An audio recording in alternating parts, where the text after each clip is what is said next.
Hi hello welcome back to our channel kannammaKattappa. So இன்றைக்கி நம்ம வீடியோவில் என்ன பார்க்க போகிறோன்னு பார்த்தீங்கன்னா, கிறிஸ்பியான ஸ்பைசியான பொட்டேட்டோ ஃப்ரை எப்படி செய்யலாம் அப்படிங்கிறத இந்த வீடியோவில் பார்க்க போகிறோம். ஸோ வீடியோக்குள்ளே போகலாம். ஆனால் அதுக்கு முன்னாடி சேனலை இது வரைக்கும் நீங்கள் சப்ஸ்கிரைப் பண்ணலாம், ப்ளீஸ் சப்ஸ்கிரைப் பண்ணுங்கள்.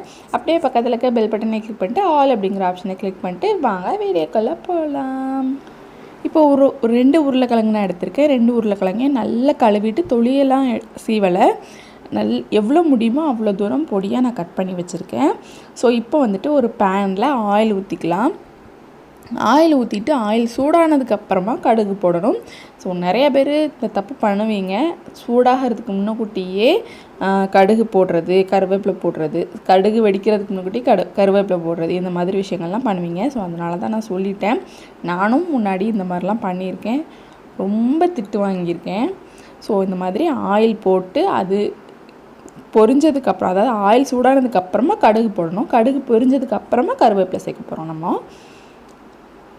நீங்கள் கடுகு பொரியாமல் நீங்கள் கருவேப்பிலை சேர்த்துட்டீங்கன்னு வச்சுக்கோங்களேன், கடுகு வந்து கடைசி வரைக்கும் பொரியாது, அது அப்படியே முழுசாக கிடைக்கும், வாயில் அப்படியே கசப்பு தன்மை இருக்கும். அதனால தான் சொல்கிறேன்.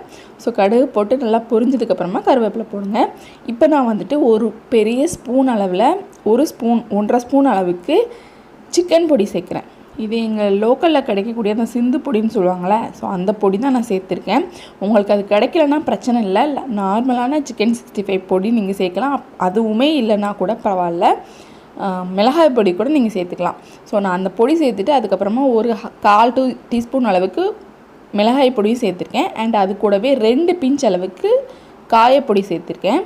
அதுக்கப்புறமா நான் உருளைக்கிழங்கு கட் பண்ணி வச்சுருந்தேன்ல, ஸோ அதையும் இது கூடவே சேர்த்துட்டு கிளறி விட்டுக்கலாம். மசாலா ஃபஸ்ட்டு வேகணும் அப்படிங்கலாம் ஒன்றும் கிடையாது. மசாலா போட்டுட்டு அதுக்கப்புறமே நம்ம உருளைக்கிழங்கையும் போட்டுடலாம். போட்டுட்டு ஒரு கிளறி விட்டுட்டு திருப்பி நம்ம அதுக்கு தேவையான அளவு உப்பு சேர்த்துக்கலாம். நான் இப்போ உப்பு சேர்த்துட்டு நல்லா கிளறி விட்டேன். ஸோ இந்த டைமில் 2 வெள்ளைப்பூடு எடுத்திருக்கேன். இந்த 2 வெள்ளைப்பூடையும் இந்த மாதிரி கத்தியோட ஒரு சைடை வச்சுட்டு நல்லா நச்சுக்கோங்க. ஃபுல்லாக அது நச்சு இதாகணும்னு அவசியம் கிடையாது. இந்த மாதிரி சும்மா நச்சுக்கிட்டால் போதும்.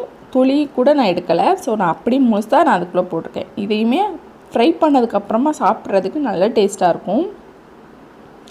அந்த வெள்ளைப்பூடு அப்படியே எடுத்து சாப்பிட்டா கூட நல்லது, ரொம்ப ஹெல்த்தி, ரொம்ப டேஸ்டியாகவும் இருக்கும். ஸோ இப்போ வந்து எல்லாத்தையுமே சேர்த்துட்டு நல்லா கிளறி விட்டாச்சு.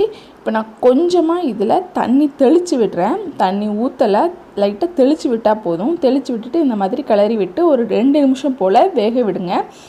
அவ்வளோதான், நம்ம உருளைக்கிழங்கு பொரியல் வந்து ரெடி ஆயிடுச்சு. ஸோ நல்ல ஒரு சாதத்தோடையோ இந்த மாதிரி தோசை சுட்டு அதுக்கு மேலே ஸ்ப்ரிங்கிள் பண்ணி திருப்பி போட்டு சாப்பிடும்போது நல்லா கிறிஸ்பியாக இருக்கும். சாதத்தோடு வச்சு சாப்பிட்லாம். அண்ட் அதுக்கப்புறம் இது வந்து பெஸ்ட் காம்பினேஷன் நான் சொன்னோம்னா அது என்ன அப்படின்னு பார்த்தீங்கன்னா, கஞ்சியோட செம்மையாக இருக்கும். நல்ல ஒரு சிறுபயிறு கஞ்சி வச்சுட்டு அது கூட இதை வச்சு சாப்பிட்டா சான்ஸே இல்லை, அவுட் ஆஃப் த வேர்ல்டுன்னு சொல்லுவேன். அவ்வளோ காம்பினேஷன் செமையாக இருக்கும். ஸோ எல்லாருமே உங்கள் வீட்டில் ட்ரை பண்ணி பாருங்கள். இப்போ நான் வந்து ஒரு கல் தோசை மாதிரி ஒரு 1.5 கரண்டி அளவுக்கு மாவு எடுத்து தோசை கல்லில் ஊற்றிருக்கேன். அதுக்கு மேலே 1 ஸ்பூன் அளவுக்கு நெய்யோ அல்லது நல்லெண்ணெயோ விட்டுக்கோங்க. நான் வந்து நல்லெண்ணெய் விட்டுருக்கேன். நல்லெண்ணெய் விட்டு அதுக்கு மேலே நம்ம அந்த உருளைக்கிழங்கு ரெடி பண்ணி வச்சுக்கோலாம், மசாலா ஃப்ரை, அதை வந்துட்டு இந்த மாதிரி ஸ்ப்ரிங்கிள் பண்ணி விட்டுடலாம். ஸ்ப்ரிங்கிள் பண்ணிவிட்டு ஒரு சைடு நல்லா வெந்ததுக்கப்புறமா திருப்பி போட்டுடலாம். திருப்பி போட்டுட்டு திருப்பியும் அதே மாதிரி ஒரு பெரிய ஸ்பூனில் 1 ஸ்பூன் அளவுக்கு நல்லெண்ணெய் எடுத்து சுற்றிக்கும் ஸ்ப்ரெட் பண்ணிடலாம். ஸோ செம்ம டேஸ்ட்டாக இருக்கும். கட்டப்பாக்கு ரொம்ப ரொம்ப பிடிக்கும். இந்த உருளைக்கிழங்கு ஃப்ரை சும்மா அவனுக்கு ஒரு கிண்ணம், ஒரு பவுல் நிறைய நம்ம செஞ்சு கொடுத்தாலும் அப்படியே உட்காந்து சாப்பிடுவாப்பில் சார். ஸோ பசங்களுக்கு கண்டிப்பாக ரொம்ப பிடிக்கும். உருளைக்கிழங்கு பிடிக்காதவங்க யாருமே இருக்க முடியாது. ஸோ அதில் பசங்களுக்கு இந்த மாதிரி செஞ்சு கொடுத்திங்கன்னா செமையாக சாப்பிடுவாங்க. ஸோ எல்லாருமே உங்கள் வீட்டில் ட்ரை பண்ணி பாருங்கள். ட்ரை பண்ணி பார்த்துட்டு எப்படி இருந்தது அப்படிங்கிறத கமெண்ட்டில் சொல்லுங்கள். கண்டிப்பாக உங்களோட ஃபீட்பேக்ஸ் எனக்கு ரொம்ப முக்கியம். ஸோ நீங்கள் பண்ணுற ஒவ்வொரு ரியாக்ஷனும் ஒவ்வொரு ஆக்ஷனும் எனக்கு ரொம்ப பெரிய மோட்டிவேஷனலாக இருக்கும். கண்டிப்பாக எல்லாருமே ட்ரை பண்ணி பார்த்துட்டு கமெண்ட் பாக்ஸில் உங்களோட ஃபீட்பேக்ஸை சொல்லுங்கள். அண்ட் இது வரைக்கும் நீங்கள் என்னோடய சேனலை சப்ஸ்கிரைப் பண்ணலாம், ப்ளீஸ் சப்ஸ்கிரைப் பண்ணுங்கள். சப்ஸ்கிரைப் பண்ணிட்டு பக்கத்தில் இருக்க பெல் பட்டனே கிளிக் பண்ணிட்டு ஆல் அப்படிங்கிற ஆப்ஷனையும் கிளிக் பண்ணிக்கோங்க. நான் ஏன் இதை சொல்கிறேன் அப்படின்னா, நீங்கள் ஆல் அப்படிங்கிற ஆப்ஷனை கிளிக் பண்ணால் மட்டும்தான் நான் அடுத்து போடுற வீடியோஸ்க்கு உங்களுக்கு நோட்டிஃபிகேஷன் வந்துடும். நீங்கள் என்னோடய வீடியோஸை மிஸ் பண்ணாமல் பார்க்கலாம். ஸோ நாளைக்கு இதே டைம் இன்னொரு வீடியோவில் நான் உங்களை மீட் பண்ணுறேன். அது வரைக்கும் டாடா பாய்.